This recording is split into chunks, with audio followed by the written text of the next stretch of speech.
Hey folks, Mother here, with a thought experiment I want to tell the door knockers when they come calling. If you're a prepper, at some point you're going to have to deal with them. They come in all varieties. The little old lady, the younger child, the teenager, the woman, the man, the marauder, the werewolf prepper. How will you say no? Can you say no? Do you want to say no? That depends. It might be best never to say no. It is a fact that the hungrier a person is and the more desperate they are, the less rational they will be. I could go into how your stomach produces ghrelin when expecting your next meal and how it activates receptors in a part of your brain involved with hunger, but that is a long science lecture. Facing hunger is stressful.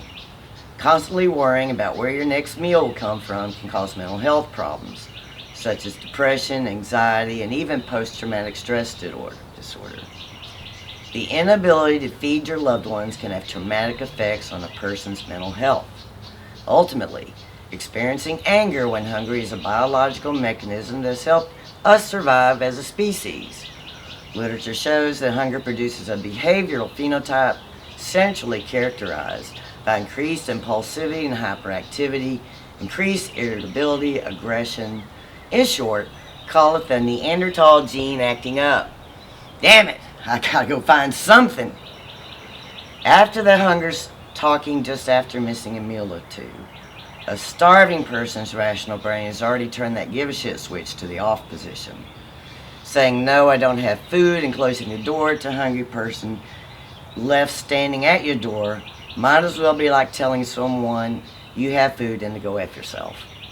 So ask yourself, if I'm hungry, my wife and children are starving, and so has some food, or might have some food, they are being stingy and not willing to share with us, they were extremely rude to me. Do you honestly think they will leave and not come back? What would you do? Please ask yourself that question. If you've never gone without food for several days, you've never known real hunger and what it does to your psyche. The research is clear. Being hungry creates changes in your body that make you more likely to experience negative emotions. These can change your mood, thinking, and behavior. Most people are familiar enough with hunger, that empty, gnawing sensation in your gut and the drive to empty your refrigerator. Ever heard of the word HANGRY? The combined word of hungry and angry? Oh, it's a real word, all right. So what will you tell people who come knocking? I think the best way is to never say no. If someone I know approaches my door, first thing I'm going to say is, "Damn, glad to see you. We're so hungry we're about to starve to death. You brought some food with you, yes?" I'm going to flip that script as soon as possible and make them tell me no first. I would not invite them in, but rather step out and speak to them, depending on who has my back and my own threat assessment of the person or persons. If I don't know them, will I still ask my first question, then follow up with, "Are you moving through? Are you local? If so, where you camped at?" Gather as much information from them as you can. What skills you got? What did you do before? Their skills could be of use. Are they eyeballing your garden? The ripe tomato that's on the vine? You can put a high price on your food, saying you have so little left. Or if you're able, you can put conditions on your generosity. Will you work for food? Now, if they demand stuff, like supplies from you, you're now in a wholly different situation. Have no doubt you've got problems as soon as you hear a demand. Once a demand's been made, you'll have a very difficult choice to make. If you give them food, then they'll leave, eat it, and come back, making the same demand. Pavlov's dog has been trained, and once no reward is given, it will bite. Once you say no to them, will they escalate their demands? Of course they will. The only options left for them is to move on or to make more threats. Do you feel they will harm you? Or will they come back to sneak steal from you at night? Or worse yet, lay in wait to cap your ass and then attempt to take everything you've got? Yes, you're going to have some hard choices to make. Personally, once a threat's been made to me or mine, they just made a decision for me.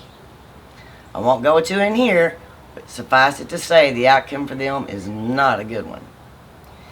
People get on the internet and spout off all types of stuff about what they do in that situation, but they must remember that should SHTF clear up and things go back to normal, they well might have to answer to every action taken and every bullet sent downrange. So don't do stupid shit without cause and justification. They must also remember that a lifeless body is very heavy and hard to move, and harder yet to dispose of. Of course, if it's not moved and properly disposed of, it becomes a biohazard rather quickly. And properly disposed of requires a big, deep hole in the ground. And that evidence, should SHTF clear, is buried right there for future consideration. Not good.